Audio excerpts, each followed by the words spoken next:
स्वागत है आपका आज के हमारे इस वीडियो लेक्चर में।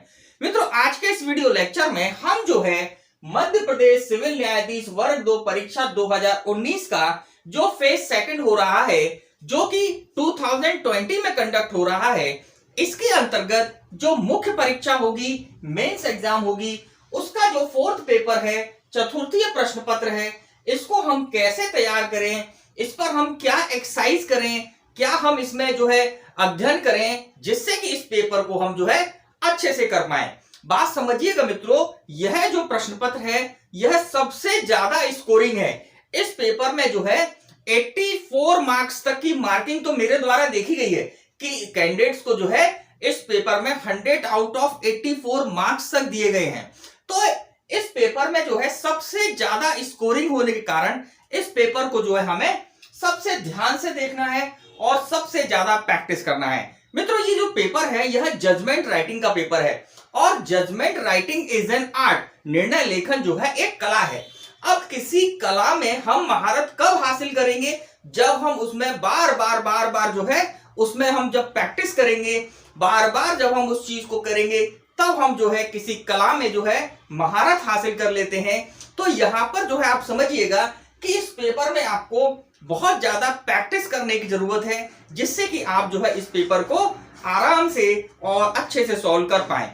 अब हम जो है आपको एक एक करके टॉपिक पर डिस्कस करते हैं और आपको बताते हैं कि आपको किन किन चीजों पर, किन किन बातों पर जो है आपको ध्यान देना है, उनकी बार बार प्रैक्टिस करना है, जिससे कि आपका यह प्रश्न पत्र जो है बहुत अच्छे से तैयार हो जाए। सबसे पहले जो है विवादकों का स्थिरीकरण, मतलब कि सेटलमेंट ऑफ इश्यूज को सेटल करने का जो क्वेश्चन आता है, ये 10 नंबर का आता है।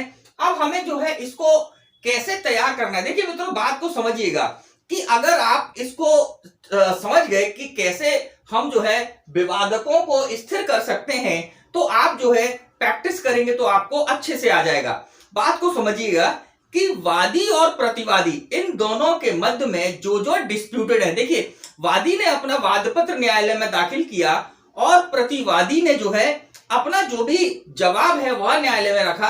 अब इन दोनों बातों में जो भी डिस्प्यूटेड चीजें हैं, हम इन हाथों को रगड़ते हैं, तो जहां जहां पर हमारी रगड़ होती है वह सारी बातें जो है हमें सबसे पहले अपने दिमाग में रखना चाहिए।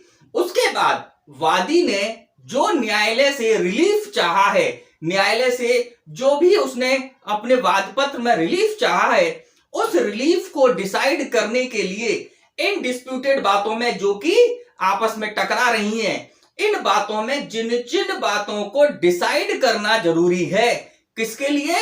उस जो है रिलीफ के लिए जो वादी ने चाहा है, उस रिलीफ को प्रदान करने के लिए जिन जिन बातों को, जिन जिन डिस्प्यूट को, जिन जिन कह सकते हैं विरोधी बातों को साबित किया जाना आवश्यक है, उन पर जो है वाद प्रश्न बनाए जाते हैं, उनको जो है स्थिरीकरण किया जाता है। विवादों की स्थिरीकरण में उन्हीं प्रश्नों को लिया जाता है। अगर आपने यह अच्छे से बना लिए तो आपको जो है इसमें जो है 10 में से 9 अंक तक मिल सकते हैं। अब बात को आप यहां समझिए कि अब आप इसकी प्रैक्टिस कैसे करें। तो देखिए मित्रों, प्रीवियस ईयर के जितने भी पेपर हैं आपके पास, या प्रीवियस ईयर में जितने भी क्वेश्चन पेपर आए हैं, आप हर क्वेश्चन पेपर के अंतर्गत जो केस आपको दिया गया है या आपको जो क्वेश्चन आपको दिए गए हैं, आपको उन्हें बार बार पढ़कर, जो मैंने आपको बात बताई है कि दोनों में डिस्प्यूट क्या है और वादी ने चाहा क्या है, इनको ध्यान में रखकर आप देखिए कि भाई क्या क्या क्वेश्चन बन रहे हैं। फिर आप जो है इसकी बार बार प्रैक्टिस कीजिए, तो आपको जो है कुछ ही समय में जब आप सॉल्व करने जाएंगे, तो आपको जैसे ही आप क्वेश्चन पढ़ेंगे आपको सारी चीजें समझ में आ जाएंगी कि आपको जो है कौन कौन से प्रश्न बनाने हैं। तो आप इस चीज को जब आप करेंगे, इस प्रैक्टिस को जब आप करेंगे, तो आप जो है विवादकों का स्थिरीकरण आसानी से कर सकते हैं। अब इसके बाद जो है सेकंड क्वेश्चन आता है आरोपों की विरचना। यह भी 10 नंबर का आता है, 10 मार्क्स का आता है। अब हम इसको कैसे करें? देखिए मित्रों, आरोपों की विरचना या आरोपों को जो है विरचित करने के लिए एक फॉर्मेट है। सबसे पहले हमें उस फॉर्मेट को अपने दिमाग में बैठाना बहुत जरूरी है। इसके लिए जो है आप अभी से प्रैक्टिस करना शुरू कर दीजिए। प्रीवियस ईयर के पेपर्स में अभी तक जितने भी केसेस, जितने भी जो है क्वेश्चंस आए हैं, उनको आप जो है बार बार कीजिए। देखिए मार्केट में बहुत सारी बुक्स अवेलेबल हैं जो कि आपको आरोपों की विरचना के बारे में, आरोपों की विरचना या उसमें बहुत सारे आरोप विरचित किए हुए आपको मिल जाएंगे। आपको जो है उसे बार बार प्रैक्टिस करना है, जिससे कि आपके दिमाग में सबसे पहले तो फॉर्मेट जो है क्लियर हो जाए कि आरोप की विरचना के लिए जो है क्या फॉर्मेट एग्जैक्टली होता है। इसके बाद जो है आप सीआरपीसी का चैप्टर 17 अध्याय 17 को आप जरूर पढ़िए, बहुत बारीकी से पढ़िए, क्योंकि वह चैप्टर ही है जो आपको जो है आरोपों की विरचना करने में सहायक होगा। इसके बाद जो है देखिए दो प्रकार के आरोप होते हैं। एक होता है सिंगल हेड वाला आरोप, जिसके अंतर्गत जो है एक आरोप के अंतर्गत कैसे जो फॉर्मेट है वो हो जाता है। उसके बाद मोर देन वन हेड्स, मतलब ऐसे आरोप जिसमें एक से अधिक शीर्ष हैं, तो उनके लिए अलग अलग जो है आरोप हमको लगाने रहते हैं। तो ऐसी कंडीशन में जो है आप जो है इन दोनों को ध्यान में रखते हुए आप फ्रेमिंग ऑफ जो कह सकते हैं हम आरोपों की विरचना करिए। अब आप यहां पर आप समझिएगा कि एग्जाम में एक बहुत बड़ी दिक्कत आती है। स्टूडेंट जो सोचता है कि भाई एग्जाम में जो केस दिया जाएगा या जो स्टोरी दी जाएगी उसके बिहाफ पर हम आरोप लगाएंगे कैसे। तो आप बात को समझिए, आप अभी से एक प्रैक्टिस करना शुरू करिए या प्रीवियस ईयर्स के पेपर को ही ले लीजिए कि एक किसी अपराध के साथ में एक ग्रुप ऑफ ऑफेंसेस होते हैं, मतलब एक चार्ज जो है कई सारे चार्जेस को लेकर साथ में चलता है। जब किसी व्यक्ति पर एक पर्टिकुलर चार्ज लगता है तो उस एक्टिविटी के अंतर्गत, उस अपराध के अंतर्गत और भी कई छोटे छोटे अपराध शामिल होते हैं। तो आप अभी से जो है उनकी ग्रुपिंग बनाना शुरू कर दीजिए और ग्रुपिंग बना के आप एक नोटबुक में लिखते रहिए। धीरे धीरे आप ऐसा करेंगे तो आपको समझ में आ जाएगा कि हमें आरोप जो है जब भी कोई केस आपके सामने आता है तो उसमें जो है कौन कौन से आरोप जो है लगाए जाने हैं। तो ऐसी स्थिति में आप जो है आरोपों की विरचना को इस प्रकार से बहुत अच्छे से तैयार कर सकते हैं। तो यहां पर जो है मैंने आपको बताया जजमेंट इज एन आर्ट, ये एक कला है और कला में महारत कब हासिल होगी, जब आप इसको रेगुलरली बार बार इसको जो है प्रैक्टिस करेंगे। अगर आप रेगुलरली पर डे करते हैं तो मान लीजिएगा एक महीने के अंदर या एक महीने या 1.5 महीने के अंदर आप जो है इन दोनों में बहुत ही अच्छी महारत हासिल कर सकते हैं और आप जो है अच्छे से इसमें मार्क्स ला सकते हैं। अब इसके बाद हम देखते हैं थर्ड पेपर या थर्ड क्वेश्चन जो है यह है निर्णय आदेश सिविल लेखन, मतलब सिविल जजमेंट आपको लिखना है। सीजे सेकंड क्लास के अंतर्गत जो भी जजमेंट है, मतलब सीजे सेकंड क्लास जिस लेवल तक के जजमेंट्स को लिखता है वह सारे आपको तैयार करने हैं। और इसी के साथ साथ जो फोर्थ क्वेश्चन आता है वह आता है क्रिमिनल जजमेंट, मतलब आपको जो है आपराधिक मामले में निर्णय लिखना होता है। अब आप यहां पर समझिएगा कि देखिए इसमें दो बातें हैं। पहला तो फॉर्मेट, कि आपको फॉर्मेट पता होना चाहिए।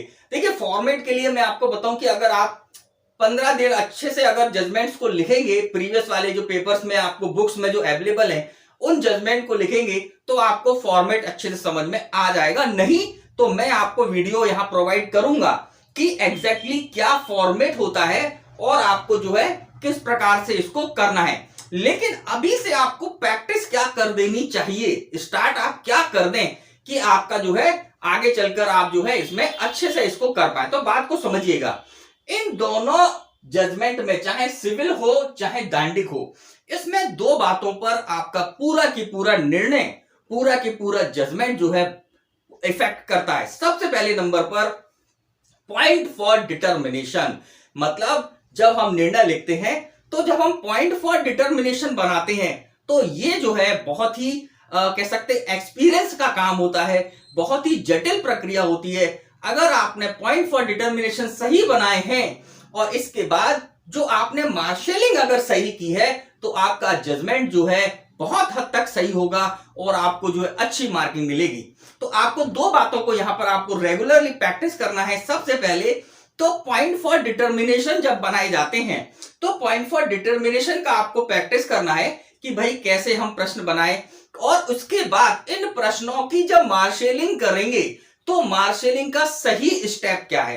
तो इसके लिए आप एट प्रेजेंट मैं आपको जो सलाह दे रहा हूं वो यह दे रहा हूं कि आप पुराने पेपर्स को आप रिपीट करिए और उनको बार बार उसमें जो है पॉइंट फॉर डिटर्मिनेशन आप उसको कॉपी कीजिए और उसके बाद जो है जो उसमें उसका कह सकते हैं मार्शलिंग की गई है, आपके जो भी बुक आपके पास है उसको आप बार बार देखिए, करिए। और उसमें आप ध्यान क्या रखिए, आप ध्यान रखिए कि कोई प्रश्न को डिसाइड करने के लिए जो मार्शलिंग की जा रही है उसमें स्टेप क्या चल रहे हैं, किसके कथनों को पहले लिया जा रहा है, किसके कथनों को बाद में लिया जा रहा है, इन दोनों के बाद क्रॉस एग्जामिनेशन को कैसे लिया जा रहा है, और उसके बाद उसका निष्कर्ष कैसे निकाला जा रहा है। इन पर अगर आप फोकस करेंगे तो आप जो है मार्शलिंग बहुत अच्छी कर पाएंगे। मतलब अभी से आपको जो प्रैक्टिस करना है वो यह करना है कि सिविल जजमेंट हो या दांडिक जजमेंट हो, दोनों में आप पॉइंट फॉर डिटर्मिनेशन पर अभी से मेहनत करिए, क्योंकि पॉइंट फॉर डिटर्मिनेशन बनाना बहुत ही एक्सपीरियंस का काम होता है।